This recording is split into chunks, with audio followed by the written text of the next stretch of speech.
So welcome back to another video. It's a beautiful day outside today. We are starting with the first call. We are going to be installing two soft start kits, a short start kit, whatever you guys call it. I was doing maintenance about a week ago. The homeowner explained to me how he likes to make sure that whatever he buys is reliable and make sure that it has a good lifespan. So he wants to protect the longevity of the system. So today we're gonna go back out there to install this two soft start kit. So if you're interested on how to install those apparatus, just stay tuned and don't miss it. Right, so this is the system I'm gonna be working on today.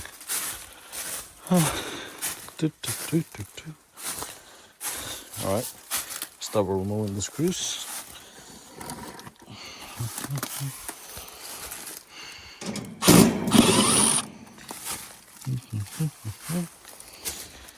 I guess I only has one screw.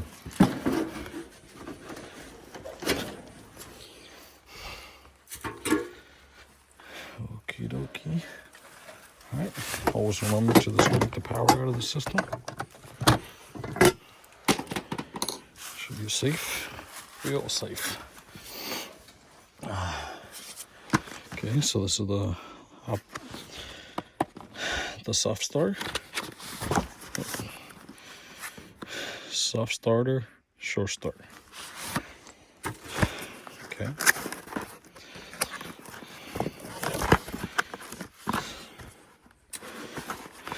So we have the device itself, and we have wires to complete the connections. I'm gonna show you how we wired that in a minute.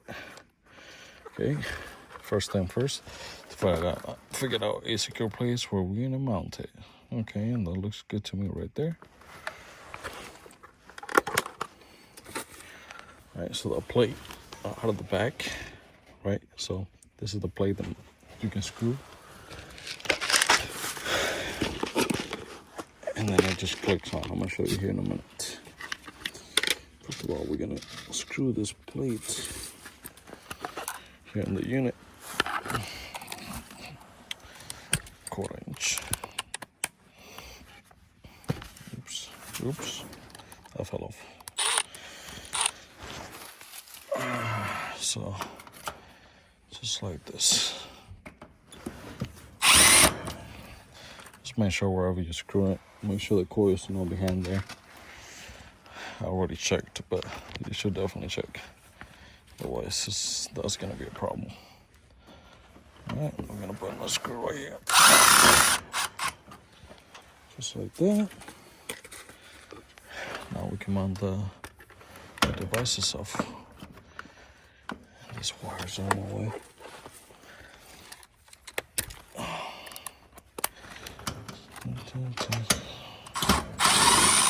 I'll remove this out of there. Now we're gonna secure this in here, just like that. Alright. I'm gonna start by removing this wrong winding cable. This red cable out of that contactor. That's the wrong winding out of the compressor. So we're gonna remove this guy out of here. And I can. There we go.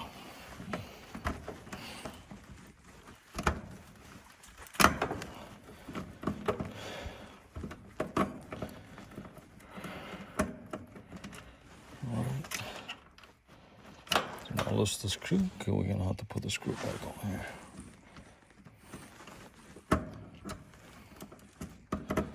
That's what holds the terminals in place, the screw to the contactor itself. Alright, just want to see if this wire is gonna be long enough. It's never long enough. Maybe long enough.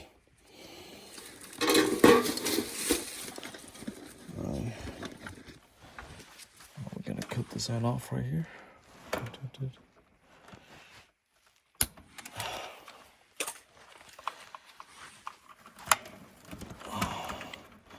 I'm gonna put this where it says run winding. The short start, soft start.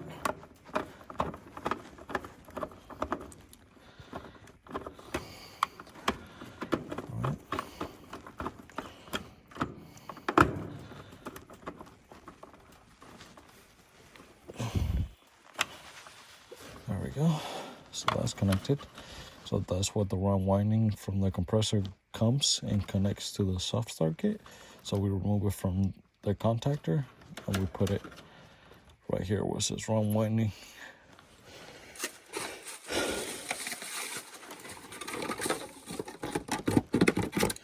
Okay, next thing is this thick cable that comes in the box with the soft start. And this one's gonna go right there where it says active T2.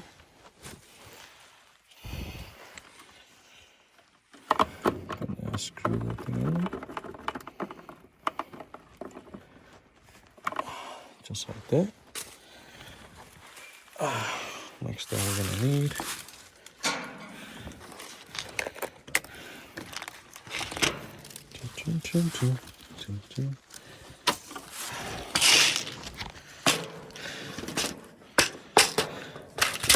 which I had these terminals at 8 for 8-gauge wire, but I do not.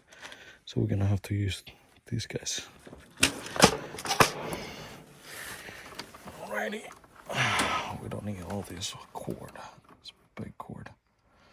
I don't wanna break the cycle. It's a little too small anyways. But the wire's a little too long. What we're gonna do, we're gonna cut it right there. Then we're gonna trim it. You know what? It's a lot easier if you leave it off.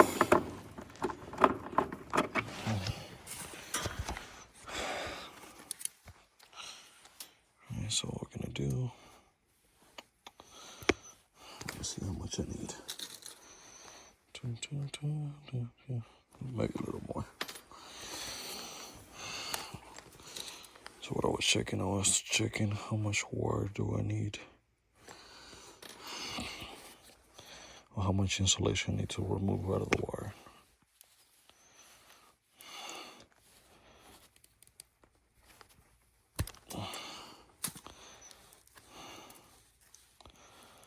Just like that.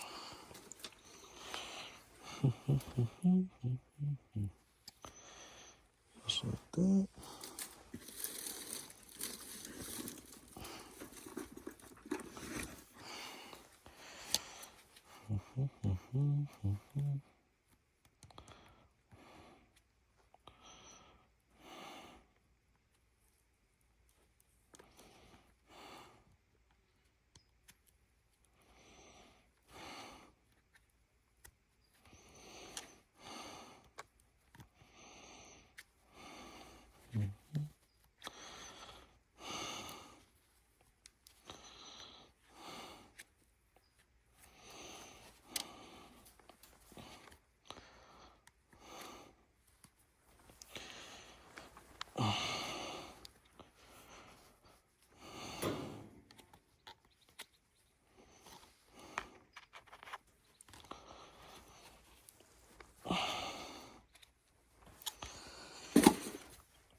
Nice and strong.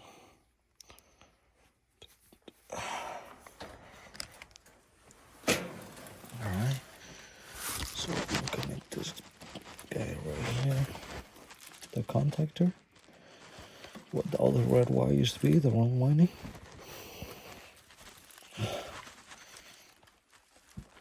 Just like that. And that's gonna go right there.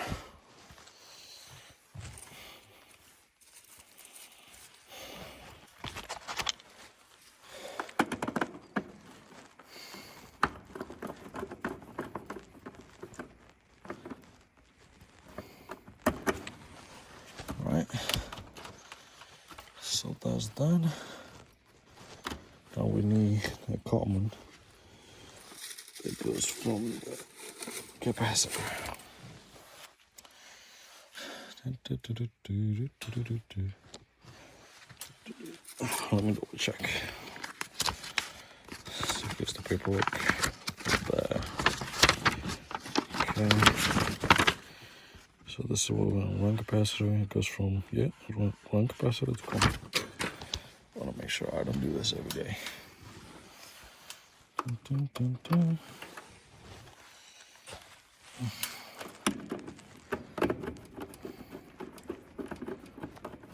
There.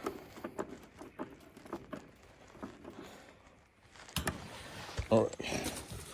So what the paperwork doesn't tell you is that you need to remove the common that comes from the contactor.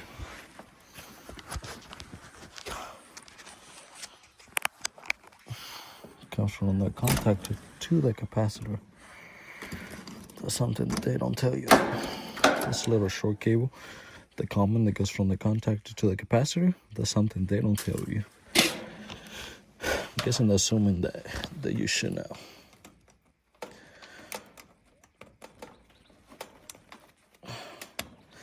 All right. So that goes from the run capacitor to the common and the capacitor. All right, so we have these three done right there. So the run winding coming from the compressor, we removed it from here and we put it here where it says run winding. The common from the capacitor to where it says run capacitor, but it's gonna be the common. And we remove the common from the contactor that goes to the capacitor. Then we have what the run winding used to be in the contactor, this 8 gauge wire where it says active T2. So we have that, okay? So now we need this little wire, this little black wire right here. That's gonna go from there to common at the contactor.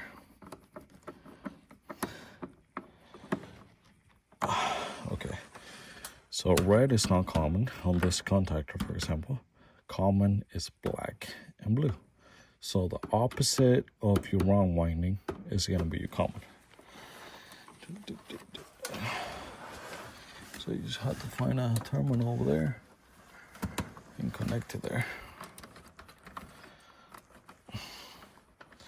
Hope this all makes sense. Okay. So now we need Herm at the capacitor. This is your run capacitor. Herm to start winding. Alright, so this blue wire. We're gonna use this blue wire. One end has this little pigtail. This other end has the terminal connection. A female terminal connection. So we're gonna screw this thing right there. Right here.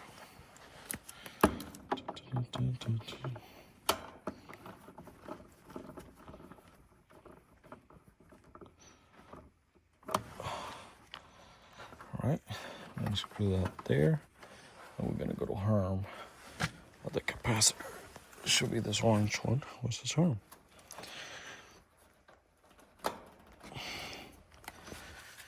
There we go. That pretty much covers everything.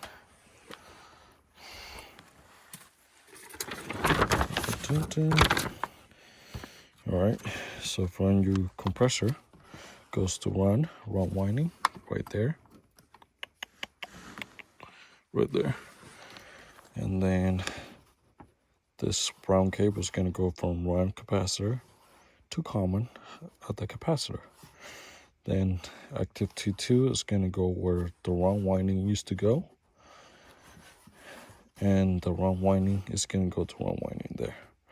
So your compressor common stays connected to the contactor.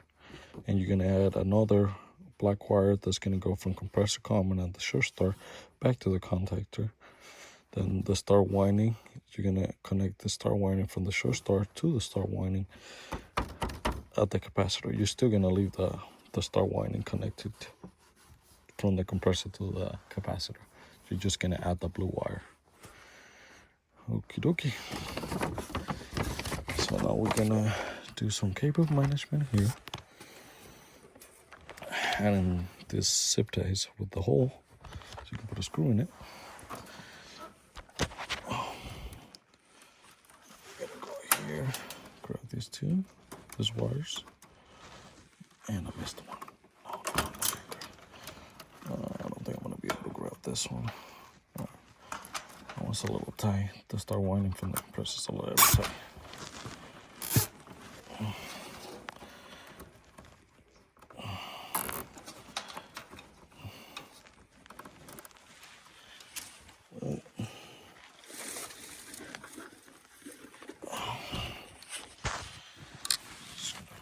Excess, just like that.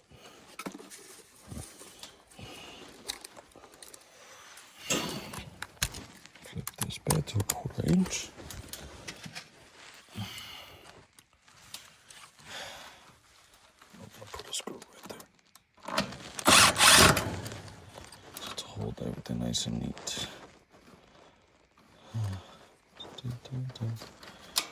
And we're just gonna put a regular zip tie here.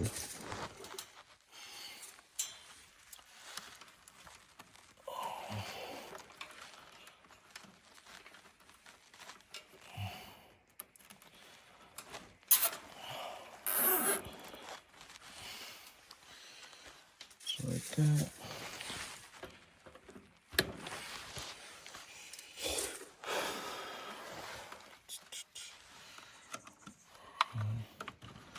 Alright, cool. So you always gotta make sure the one winding and your common. Just always, if you have some questions, which ones you start winding and run winding on your common, and what color coded is it?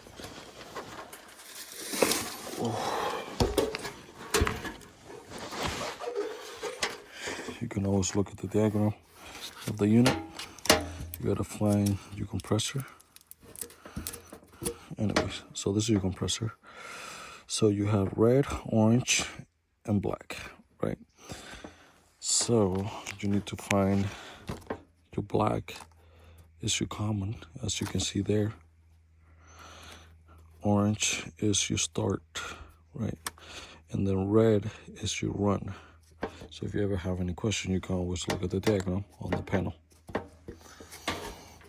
In this case, black is common and red is run. So those two go to the contactor. If you look right here, red contactor on T2, black goes to the contactor. What's black? Okay, so okay, so my apologies. So red goes to T1, black goes to T2 at the contactor.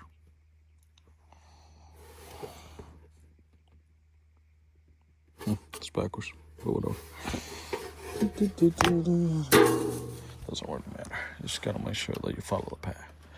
The pattern, whatever comes from the compressor, that's the main thing. The diagram on the panel is always going to tell you what color wires are coming from the compressor. So those are the ones that you really have to pay attention to. But that's pretty much covers it.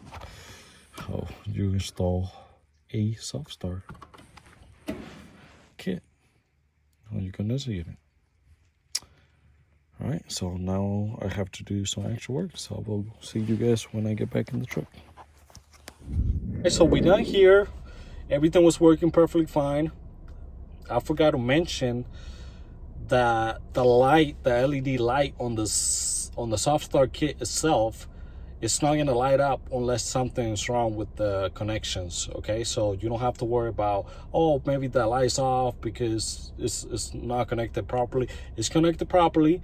The light only comes on in case of an error or an issue. Okay, so don't worry about that. Also remember to remove the common from the contactor to the capacitor. You don't need that because now the common is going to go from the soft start kit to the capacitor itself. Another thing that you have to keep in mind is that if you have a hard start kit, you have to remove that. You don't need a hard start kit whenever you have a soft start kit. That's taking everything and combining it together. Another thing is that previously I had to take some days off because I had a family emergency. The office didn't know when I was going to return, so they ended up trying to send one of my coworkers here to complete the job and install those 2 soft start kit. I only came here once time previously, right? So I came to do a maintenance. I kind of made a bond with the homeowner, created a connection there. So the homeowner didn't want nobody else besides me to come back and return and do the work. I recommended it. I should be the one doing the work, right? I get that part of the office didn't know when I was gonna return, because when something like that happens, you don't know when someone's gonna return. So I talked to the homeowner. He understood the whole process, that I had a family emergency. He was pretty happy with my work. Everything was working great. I also ended up replacing the PCO kit for the Pure Air Lennox. The homeowner was under the impression that you had to replace that every year, the whole kit, including the UV bulb, the filter, the honeycomb barrier. I also informed the homeowner that you don't have to replace those every year. You have to replace the filter once a year, depending on the environment where the system is located. And if it's an environment where it's pretty filthy and there's a lot of dust and debris. But besides that, you don't have to replace the filter unless once a year, at least once a year, or every 6 months. It depends. So I installed that, let the homeowner know the whole situation about the Pure Air, and everything was up and running and working great. So as long as you keep that in mind, that the light won't come on unless something's wrong. Remove the common from the capacitor going to the contactor, and that the light won't come on unless there's an issue with the system or the connections. All right, besides that, thanks for watching, and I will see you next time.